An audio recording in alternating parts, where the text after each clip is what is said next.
So sorry, but I'm not taking off my glass. Lockyer takes a shot. It's low. He's got it. I think he's got it. Merlin, are you going to speak? But for me, it was a winner. David. Well, I'm afraid it wasn't for me, Margaret. Thank God you're here. Grandma's been raped.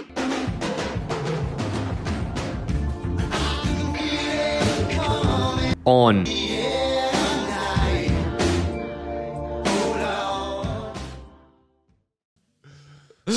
Welcome back to On the Air Tonight, the only free-to-hear podcast reviewing free-to-air content. My name's Tom. And I'm Jake. And together we are On the Air Tonight. Yes, we are. This is why you do the intros. No, that was tight, bro. Yeah, it's all right.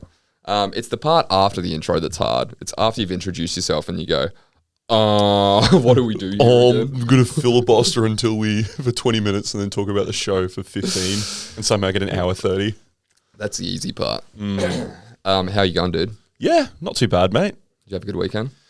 It's been a very relaxed week and weekend so far. We were both meant to be at a music festival, actually, at this point in time. We're recording on Saturday, the 26th of June.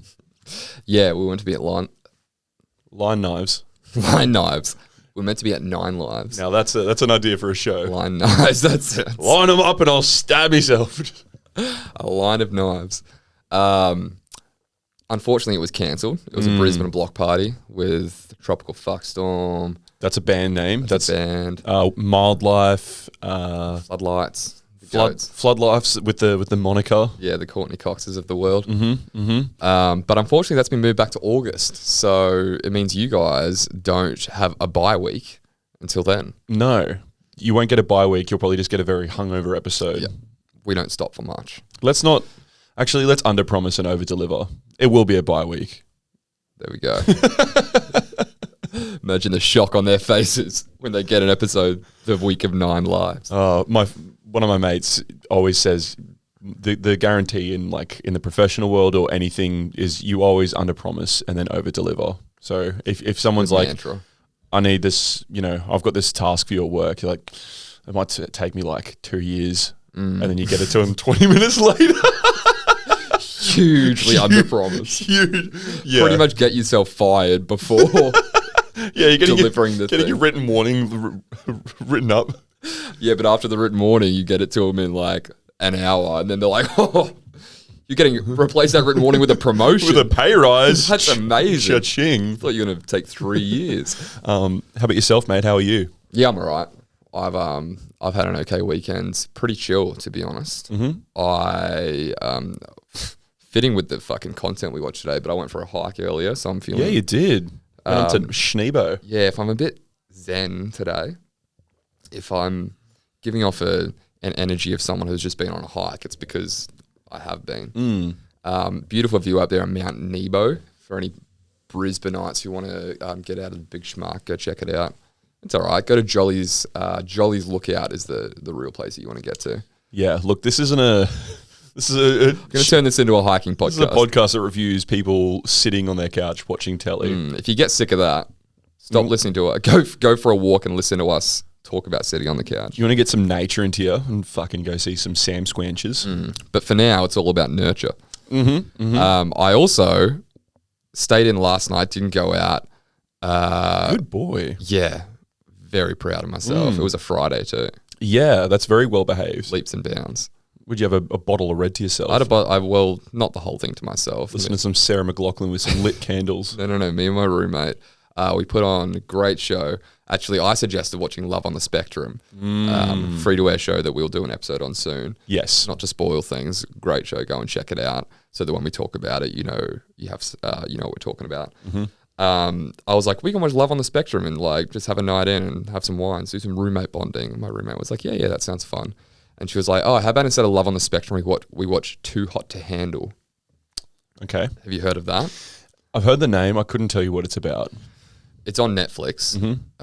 It's basically the complete opposite of Love on the Spectrum, where the concept is a bunch of very attractive people go into a house, and then the concept is there's a kitty of $100,000, and every time that they kiss or fuck or show any form of physical connection to each other, they lose money out of the prize pool. So even if they like high five or hug, They can cuddle and touch because the whole point of it is like, let's get them real toey so that they're just walking around with blue balls all the time so that they have to kiss.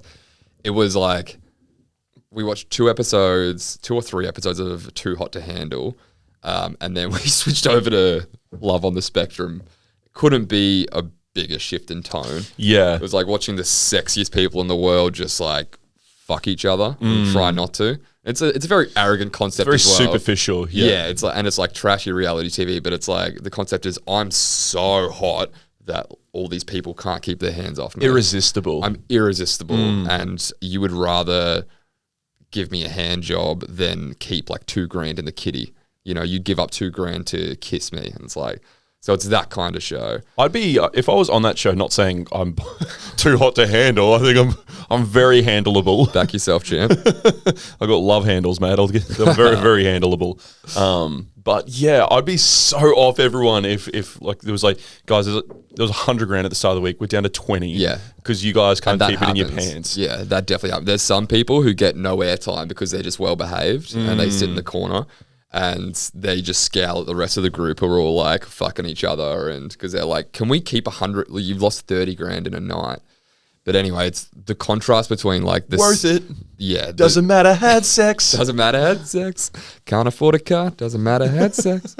From like going from the sexiest people in the world just fucking each other to Love on the Spectrum, which is like the sweetest people in the world. And that's you also go from Love on the Spectrum, everyone's a sociopath and they're just like egotistical to their egos are enormous, egotistical to the max. Is that how you say that? No, you're absolutely right. Yep. And just psychos to like the sweetest people in the world on Love on the Spectrum, but just have no social skills, all on the autism spectrum, all have Asperger's, and are doing very well at keeping it in their pants. Yeah, one show. Don't have to try not to. You know? You go from a show faker than Pamela Anderson's bongos to a show that's realer than real. Realer than real.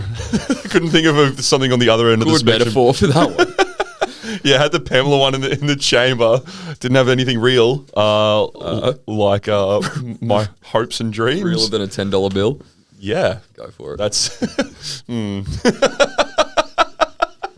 You actually come up with one. I'm like, room for improvement. You douchebag. Sorry, taking notes from Realer Than Real over here. But yeah, we are going to watch Love on the Spectrum soon. I think we decided we're going to give that an invested season or both seasons a watch. We're going to, it's worth watching. We don't want to cheapen the show by just watching one episode and then doing it. It's actually worth going away and watching the whole thing. Maybe an episode 30 special. Could be. We're on an Ep 29 today. Could be a 30th. I was telling Jacob before, after my karaoke story last week. Yes, if you haven't heard that, go back and listen to episode 28. The Simple Life. The Simple Life, where Tom waxes poetic about his big night out on the town after starting drinks at lunch. My big break. You thought it was your big break, and then you got your spirit broken. Yeah, so if you guys know the story. Went to Blutz, sung Missy Higgins, got booed off stage, and a girl came up and took my mic. Just some really rude, I used the term about 1,000 times last week, but piss poor karaoke etiquette. And entitled as well. Oh, Could see Paris or Nicole doing that to me. real smarmy behaviour. But I... Well, my dad owns this karaoke joint. Give me the mic. Yeah, very much that energy. Good friend of the show, Nick, was listening to it during the week and to that story. And he was like, bro, I'm listening to your karaoke story on the pod. And he's like, you've done that so many times to, not that specifically, but he's like, you've gravelly sung over so many people at E-Star karaoke before. This is a taste of your own medicine. Yeah, but there's a difference between, so is what the Billet Boy Club is saying, that you would sing over the top of people whilst you're still in the crowd. You're not going up on stage and yanking the mic out of someone's hand. Well, it's a different setup at E-Star Karaoke on the Gold Coast. Is it the room? Karaoke. It's like you book a booth and you get like 10 mates together and go in and sing it. So there's always a couple of mics floating around. So it's always a bit communal. There's not a stage with randoms, but I send communal eye rolls through all of my mates whenever someone else has a song, and then I just can't help myself and I just come in overpowering and Jules, and it's like I just ruined someone else's song. Yep. So and I'm well aware that it's something I need to work on. We all have things we need to work on, and this is one of mine. This goes back to this goes back to how many high fives do you want at the start of the episode? Man just didn't get enough of love and attention when he was a kid, so he needs to sing over other people at karaoke. As soon as someone gives him his own fucking spoonful of sugar, make the medicine go down. Yeah, it's that constant need. Constant need for external gratification. What? This is my time to shine. It's very unhealthy. Someone else puts their own song, and I'm like, oh, that's a good one. I should have thought of that. I'll just sing over it. I was so in support. Douchebag. I was so in the Tom campaign. Yeah, you were railing for me last week, and I love the support. I was like, man, Jake got more upset about that than I did. And then it's good to have him in my corner. And then we just have the absolute palate cleanser that is Nick Billett come in and just go, you actually do that all the time. Yeah, Nick, the provider of perspective, comes in and goes, you're no angel, bro. You do this to everyone else. That's why it's triggered you. Mr. Impartiality. Yeah. Like, just take a step back for a second. Yeah. Set your ego down and sit on Uncle Nick's lap and let me tell you a fucking story. Let me humble you. Serve you some humble pie. I was like, bro, I collaborate. I don't sing over people. And it's like, I don't. I sing over people. There's no harmonizing going on. There's a lot of harm in the room a lot of harm. when Tom gets a mic in hand. Fuck, give me a harmonica. You've got a karaoke machine at home. Mm-hmm. And it's packed away at the moment. But it hasn't been brought out since the house cooling. Yeah, well, since the old apartment. Your new place is probably a bit too small to have a karaoke party. There's not enough stage room. Can't have a party at all at my current place, which sucks. No, you could have like a gatho, but it would need to be like no more than 6, 7, 8. It'd be intimate. Eight's a lot, actually. 8 would be a lot for my place. I reckon 5 guests. Yep, and you'd need, if you really want, and you could have maybe 10, 15, but not all in the same room at once. Yeah, bring your own chair. 4 up on the balcony, like spilled through my room. Some in the kitchen, some hanging out in the laundry. That's a shit vibe. Yeah, it's like, not everyone's going to be in the same place at once. So, that's why there hasn't been a housewarming at So, open house party at Tom's this week once the Maroons get up, or actually by the time this will be uploaded, we'll know. By the time this gets uploaded, we know the result of the game 2. Mm-hmm. The game 2. Scary thoughts. Next week we'll determine whether I'm wearing a Queensland jersey or not. Yeah, spirits will either be incredibly higher than they are at the moment, or down in the dumps. Sunday's going to be big. Yes, can't wait. But until then, talk about that next week. Yeah, we need to really actually pick our spirits up with a nice little gesture of compliments from our. A gesture of compliments. Yeah. Does that make sense? Play on. A gesture of compliments. Sure. A collection of praise. Niceties. Yeah. Yep. Guess who it is this week? It's smoked paprika. Part Australian, part Chinese. 5-star review, raving review of, what was this episode? The Simple Life. The Simple Life with Paris and Nicole. Loved, you haven't heard this one yet either. I haven't. Loved Jacob's story of dancing/swaying at the bar and being told off by the security guard for dancing during COVID.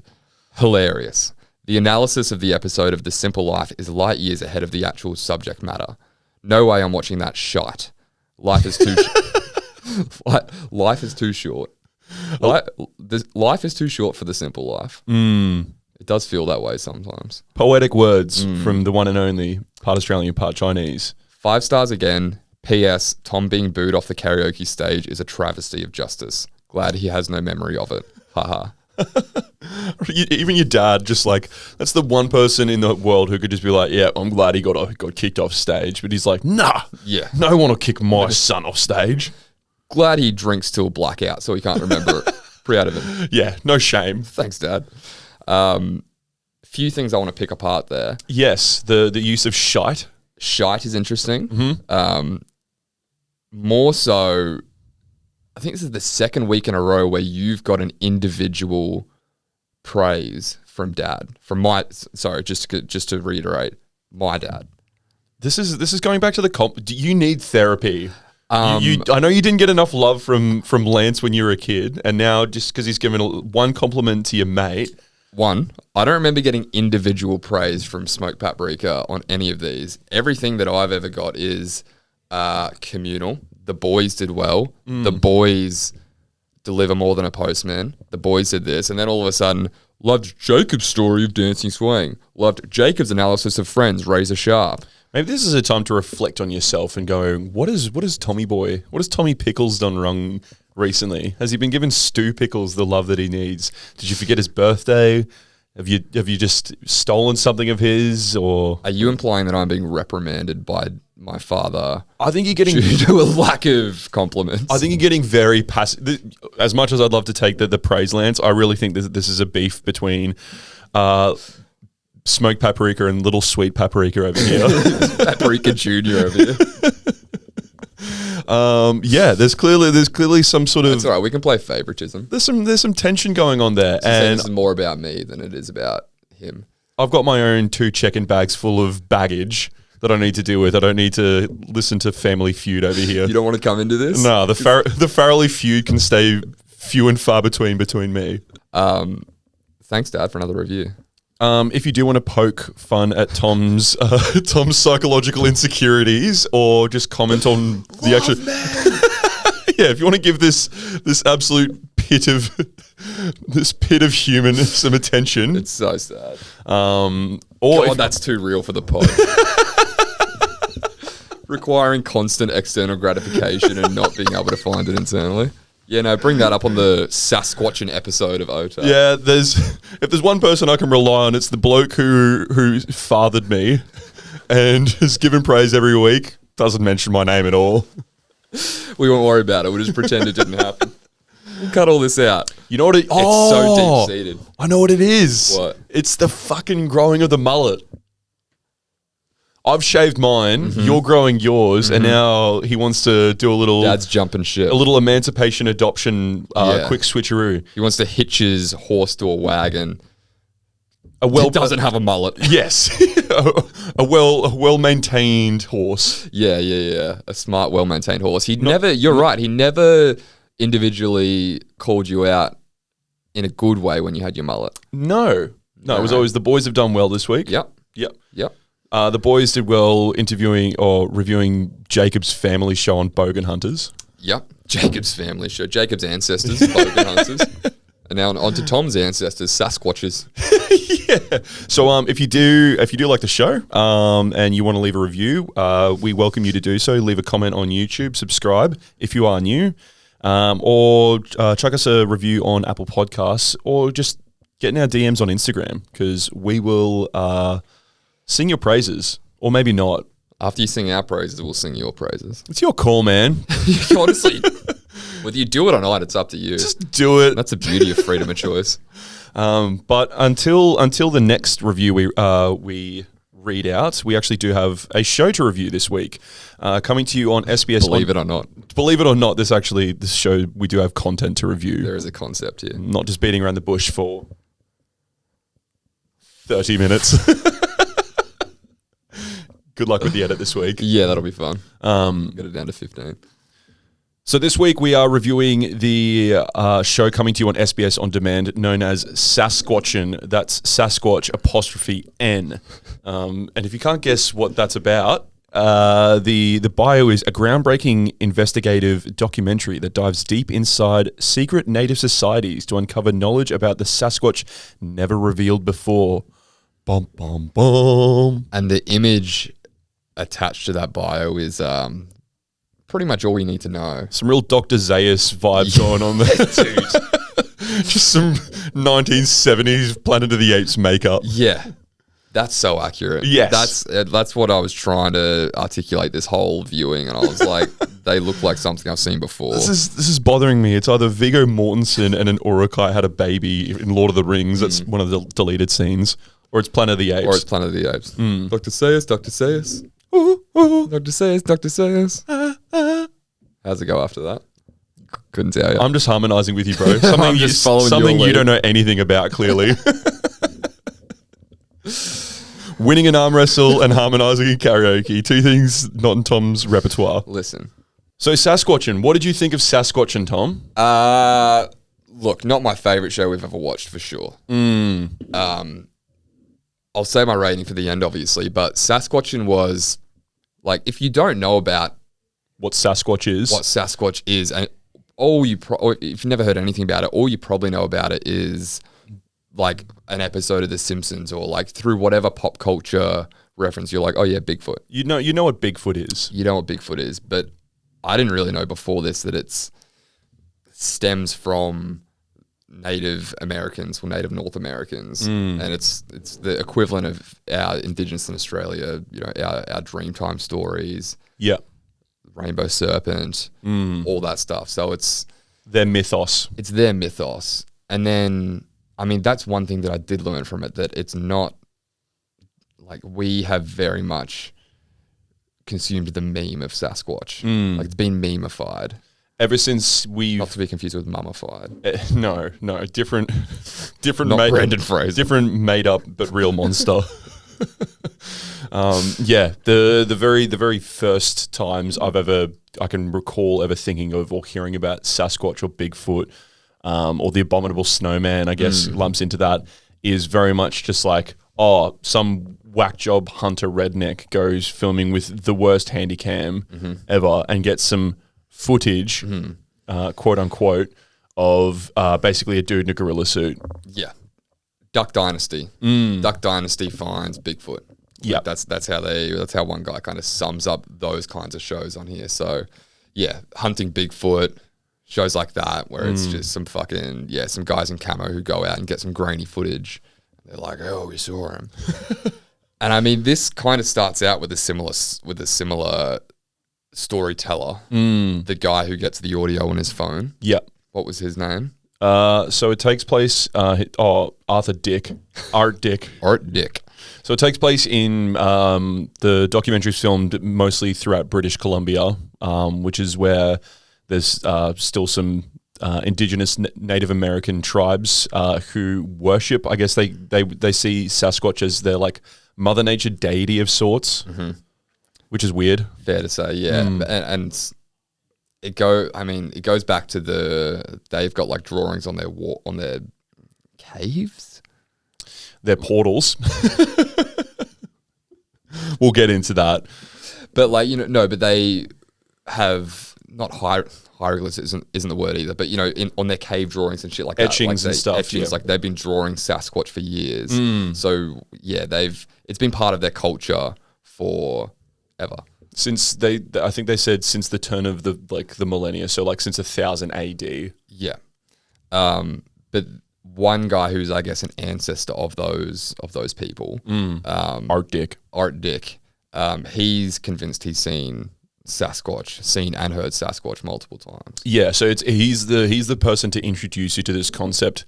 Probably could have found someone with a bit better of a. I don't know how many people actually have a charismatic personality in the Sasquatch seeking community, but Art Dick definitely was bottom of the barrel. Like, yeah, I'll do it.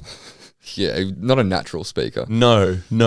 It basically does a little interview with him of him saying that I was out on the road and I heard her. They refer to Sasquatch as her. It's a she.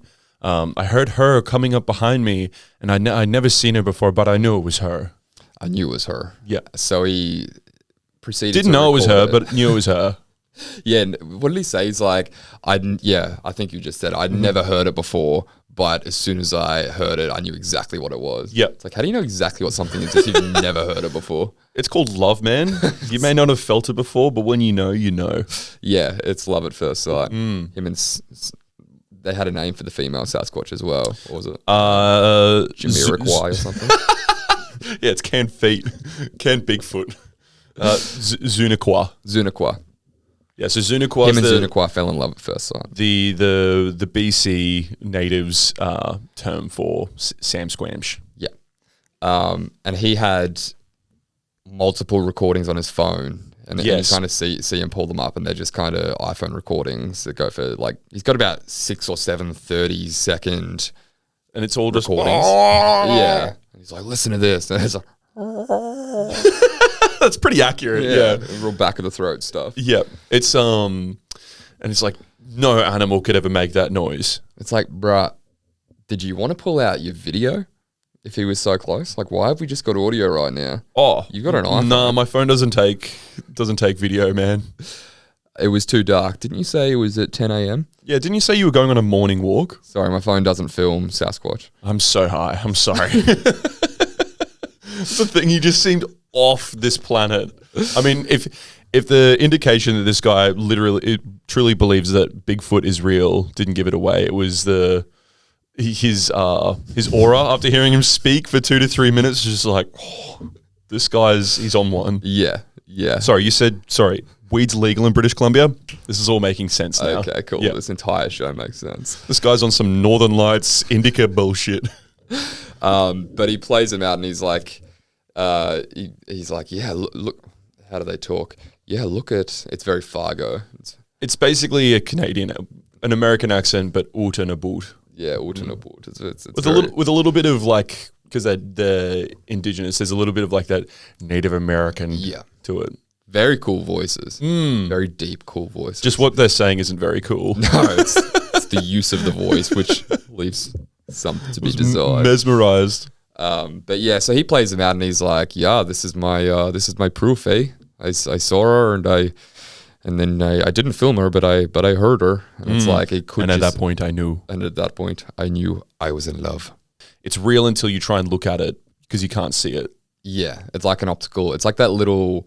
It's that little light in the corner of your eye that like disappears when you try to look at it. Mm-hmm. You know, it's like it's there in your peripherals. It only exists in your peripherals. Yeah, when your eyes glaze over, you can catch a glimpse of it. Yeah, yeah, and only when it's also Sasquatch's only pops out when there's cameras of like less than 360p quality around. Yeah, and and also like microphones of very poor audio capacity. If there's such a strong community of these people that believe it's real, why is there not more sightings? Or well, that's a thing, and this is kind of the approach we have to take with this show, because we have to not be culturally insensitive, right? This is me protecting us at the moment. Okay, yeah, go on. I'll tear it all down. Play along for 5 minutes, please. Yeah. Okay. No. Because I mean, this whole show is, like I said, going into these communities and hearing their stories from these cultures that otherwise we wouldn't have heard from before. So to come in and be like, it's fucking bullshit. Obviously, it's not real.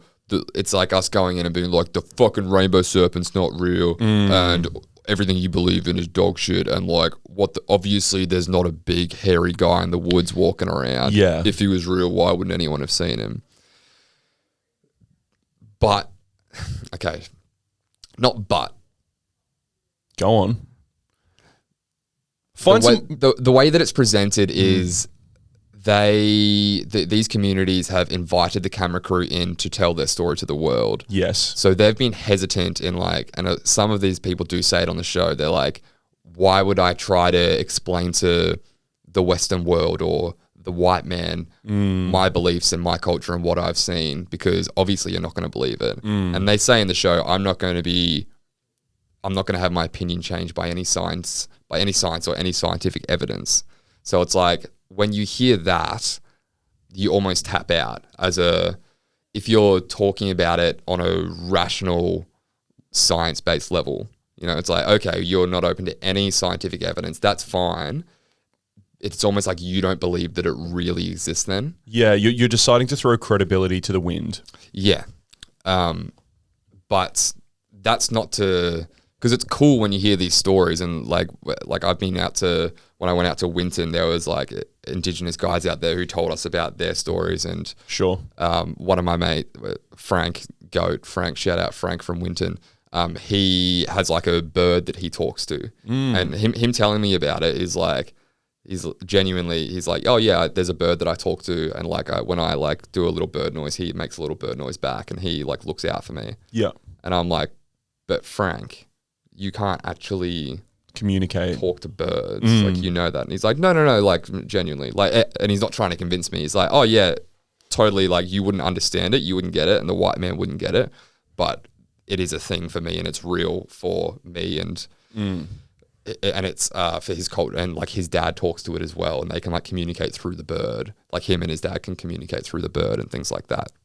So it's like it is real for them, and just because we can't understand it doesn't mean it's not real. Yeah. But it's when they're trying to prove to us, when they're trying to prove to the white man and the camera crew that go in, like, oh yeah, it's real. Look at this shitty footage that I got, or look at this crappy audio that I collected. That's when we're like, not real, because I've never seen it. Well, that's the thing. If you're deciding, you're absolutely right. Should take the perspective of like, okay, if that's something that you believe, maybe it's something that I'll never understand. Yeah.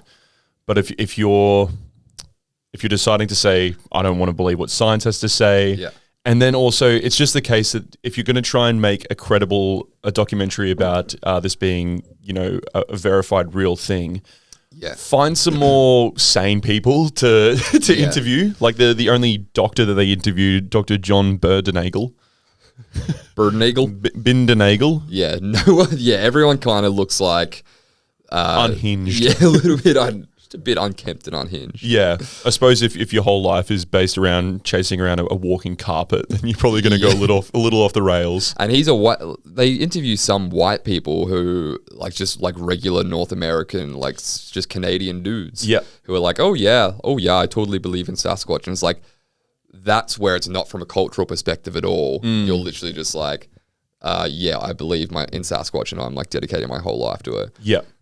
Where they and like I was happy to entertain them, but I think when they started to really lose me was when they started talking about leaving the physical world and entering the spiritual world, or like they basically spoke like one of the natives was talking about how the reason that you don't see Sasquatches at all, or if you do, it's very rare and it's only a glimpse. It's because they have access to portals that take them from this dimension to the fourth dimension. And if you want to follow them, you can go through that dimension and go from a human to being an animal or into the spiritual world. It's like, this is some very Avatar or anime type 100% lore. And you can laugh at it the same way, like I was saying when we were watching it, you can laugh at it the same way you laugh at Christians who genuinely believe Noah lived in a whale for 40 days. Didn't he?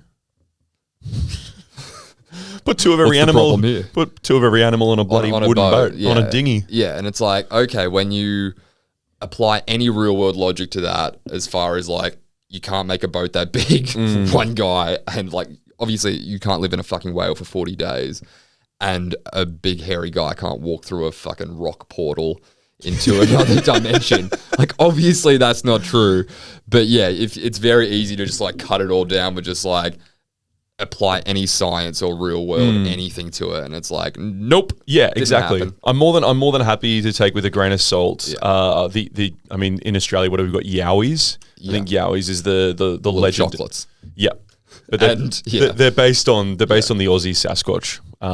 So you've got Sasquatch, Bigfoot, abominable snowman. Yeah. I think it comes down to almost like the same theories. Take it with like the same argument as you would like aliens. Just because we haven't seen them doesn't mean that they're not real. Like you could, the argument that you're making that they're not real, or like that you're saying that you trying to debunk me is I could debunk your argument at the same time. Yeah. Like you haven't got any proof to say that they're not real. Yeah, but I mean the onus is on the person who's proving it to provide evidence, and it's like I'm like no one is going to watch this and be convinced. Yeah, it's like that line like, well, you may not believe that I'm Batman, but have you ever seen me and Batman in the same room together? Yeah, it's like have you ever not seen Sasquatch? It's like every day I don't see him. But have you ever seen him? Also no. You need to open your eyes, man. Your argument's falling apart in front of your eyes, champion.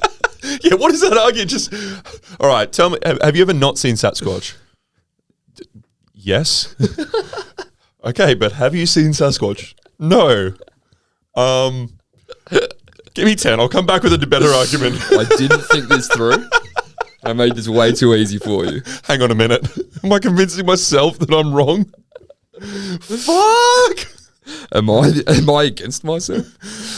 So it's a lot. Yeah, the portal is where they lost me, and then like getting too sucked into like I felt myself going a little bit insane listening to these people talking about entering the metaphysical world and the fourth dimension, and then to lighten the mood whenever there was a need to just break up the 60-second long shot they had of some dude with cross eyes, just like they're all real. They would just cut to like someone in like a Planet of the Apes suit, just like doing like a quick like turnaround, just having the Sasquatches back to the camera and then turning around, just like. And it's a reenactment. Like it's the reenactments that are like, oh. It looks like a guy in a ghillie suit from like Modern Warfare, Call of Duty Modern Warfare, or just the army. They use those into. No, it's just in a video game, dude. They wouldn't make dress up as a bush. I don't think that sounds like fantasy to me. It doesn't sound like military technology at all. And just like a monkey face. And he turns around and he's like, forgot to turn the stove off. And they kept using one shot of just like a really close up of like a branch and just like a big like fake glove like going and grabbing around the branch, as if it's like the whole Sasquatch is like peeking around the corner, but it was just the hand. Yeah. Just the hand going into the camera and just clasping. Yeah. And there's whenever they go to an ad break or just another scene, multiple times they've got a shot of just a big foot just stepping onto the camera. Boom. Into blackout. Yeah. Yeah, it's like a looking up. Like, what's the camera's on the ground looking up. Yeah, high angle. Yeah, very low angle. Low angle, sorry. Yeah. Knocking over bottles now. There goes a bottle. And it's just the Sasquatch curb stomping the camera, just. And lucky it's shadowy enough that you can't see the material on the bottom of the fucking monkey ghillie. Yeah, the zip. The zip. The Velcro. Yeah. That's the thing. It's like putting genuine dudes who actually believe in it and like, you know, indigenous people who have grown up with this, intercutting that with the cheap, shitty footage of the guy in the $3 suit. It's like, it makes it very easy to laugh at. Yes. It doesn't help their case. It's almost irresponsible of the filmmakers. Yeah, they're almost going, we're just going to sit on the fence with this one and just film it as it is. It's like, you doing that is making it worse. Yeah. Like, you've got to play both sides of it if you're going to try and make a credible argument. It's like, the one thing it made me think a lot about, or reminded me of, is those just like unsolved murder mysteries where they're just like, they found the knife, they found 6 suspects, but this is an unsolved mystery. And I guess it suspends the thought long enough because it's a 45-minute doco, but at the end it's just like, you're not going to show me anything. Like they kept going throughout it like, we're going to reveal never before heard information and never before seen footage of the Sasquatch. Yeah. And it just, at the very end, spoiler alert, they don't have any. There's no extra content. If there was existing footage of Sasquatch, you would have seen it by now. Yes, yeah, it would have gone. Not in this doco doesn't have the exclusive scoop on it. No. SBS on demand. They're not they're not breaking any news here on the Yowie. That's the thing with like this compared to UFOs, like UFO shows or even like Loch Ness, you know, things like that. When you watch a UFO doco or an alien doco sighting, at least there's real footage to analyze and make up your own mind about. Like, you know, everyone's seen some sort of UFO footage and usually it's probably a fucking, you know, star burning out or there's some other logical explanation for it. Maybe it's UFO, I don't know. X-Files myself. But there is real footage to actually analyze. In this, there's no real footage to at least go like, oh yeah, maybe. Like it's a bit grainy. It's just all reenactment footage, all originally shot footage of a guy in a ghillie suit. And all the stories are very half-assed. Like it's the couple, Art, Dick and his wife at the very start, just like the wife, I think her name's Brianna or something. She's like, I was going for a walk and we were taking our dog and then suddenly I heard a noise behind me and I didn't see anything. And I never went back there. Yeah, I decided to never go to that place again. It's like you can't base your whole argument on anecdotal evidence. It's like everything is anecdotal. And just when they started to, just when I was thinking it was finding bedrock of like, all right, this is becoming more and more unbelievable, they find new levels. So they basically, there was one point in the doco where they talk about how Sasquatch is the linchpin between nature and humans. Yeah. Yeah, this turns into... we'll get there in a second.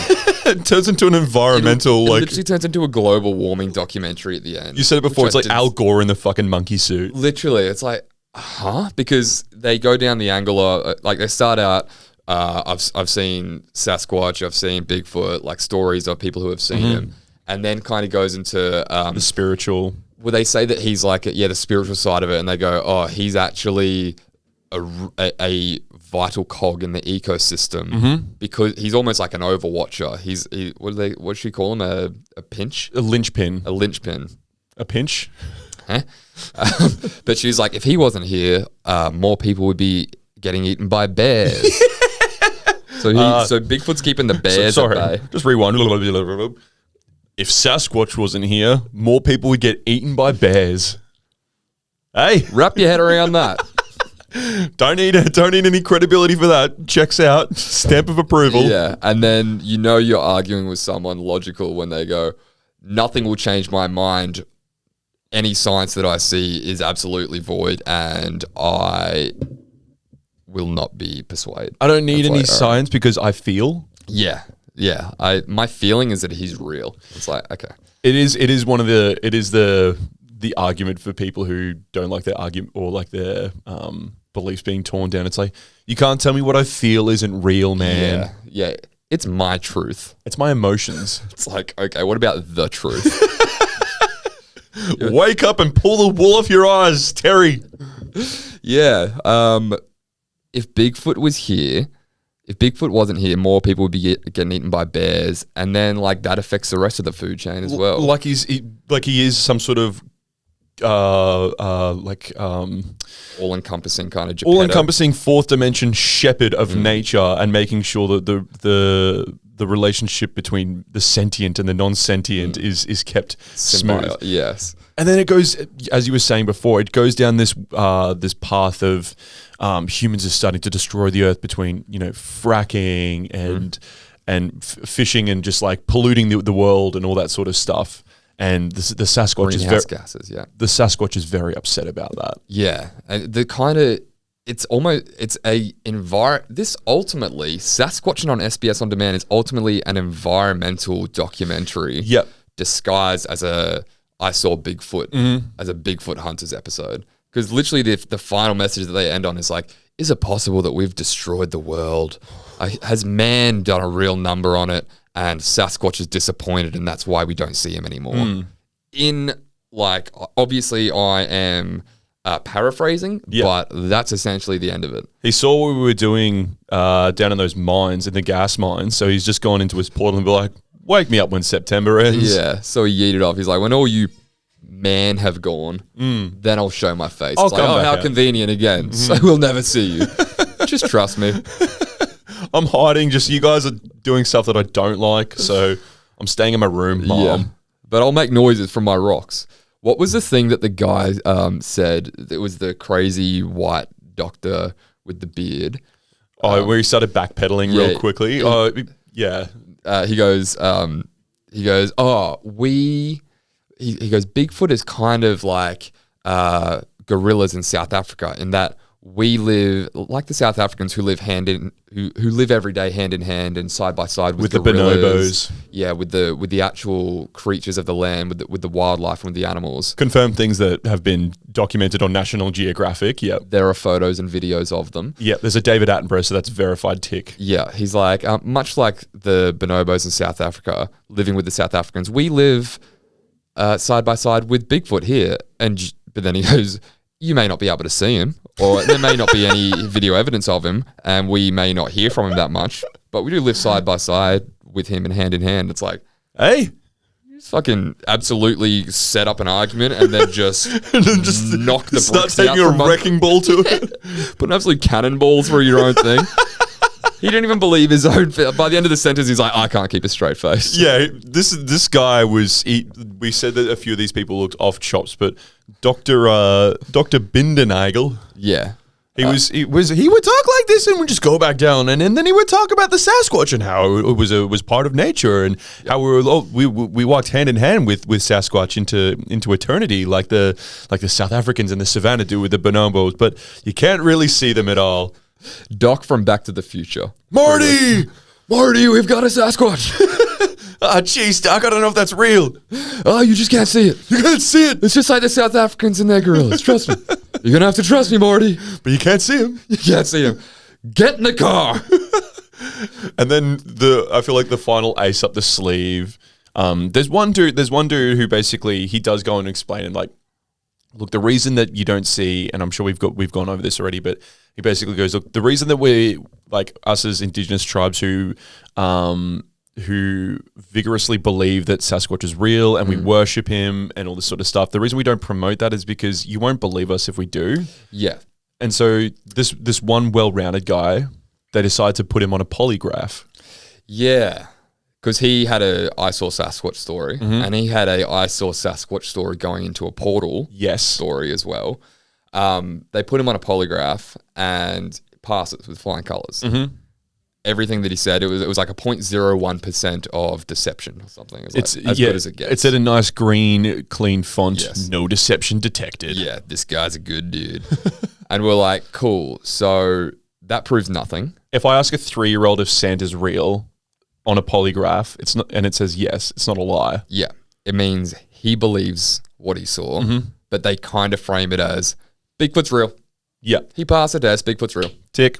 Yeah. What more evidence do you need? If this guy was lying, like, you know, if this guy's telling the truth, then Bigfoot must be real. It's like, no, he just like believes what he saw, which, you know, he can do that. But again, anecdotal evidence. Yep. And we're jumping about the place, but the final point that they sort of try and make the last 15 minutes of the doco want is very much an environmental thing. So I guess they had to, just because it was 30 minutes of gobbledygook of them going, look at these kinds of people talking about a fucking guy in a suit. This is just one of the extras from Planet of the Apes who never wanted to give back his monkey suit. Yeah. And then they're like, how do we put this in a real world context? Yeah. It's about humans. If you want to connect back to nature, you need to be nicer to Mother Gaia. And like drive an electric car. It literally turns into like, you would not believe that in a Sasquatch documentary, you end up with shots of pollution, factories creating heaps of pollution. Yep. And like ice caps melting. It's like, huh? Yep. How the fuck did we get here? And it's like, okay. If you want to end it on that note, that's fine. I'm more than happy to end it on this big, like, the moral of the story is recycle. Yeah. But they didn't. They ended it on one dude from one of the tribes who was just voice quivering and then just starts crying. Yeah. I shouldn't laugh at him, but I'm going to. Because you're crying over a made-up thing, dude. Well, he's like... I think their choice to end it like how they did was like, look how much it means to these people. And it's like, not to fucking suck the funny out of the room. I apologize. No, I'm taking the piss out of something that means a lot to people. Because that's why they ended on that. They're like, look how much it means to these guys. But the fucking concept of Bigfoot has just been, and this documentary is guilty of it as well, but the concept of Bigfoot has been memeified. Yes. It's been it's been dragged through the mud and like commercialized so much to the fact where it's like, oh, you couldn't possibly one guy makes a point in the thing. Fuck, I'm jumping all over the place and I can't get a single cohesive thought out. That's fine. Bear with me. It's Good Morning Brown. One guy's like one guy is upset about the commercialization of Bigfoot. Oh, the guy who's the actor in Apocalypto. Yeah. Yeah. Actor in Apocalypto they got for interviews in this. Yeah. Such a good movie. Go and watch Apocalypto, by the way. Yeah, that's a tangent that we'll happily go down. So this guy, straight off a long trailer session with Mel Gibson. Oh, yeah. Oh, yeah. They were talking about scripts in there. He comes on and he's like, you wouldn't commercialize or try to make money off the Star of David or something that was very culturally important. You wouldn't put a Star of David on a beer. No, you wouldn't put a Star of David on a beer. Was his exact words? Yes, which is a good point. And they do put Bigfoot on a spiritual pedestal. Yeah, but they'll put him on a fucking like bag of Doritos to sell him. Or they'll make films about him. Or I thought you were saying where his like people put Bigfoot. But you're right. They do use. I'm sure I can remember like a Kit Kat commercial in the past where they've used a dude in a Sasquatch outfit. Yeah, which is sad because it's like these people's thing.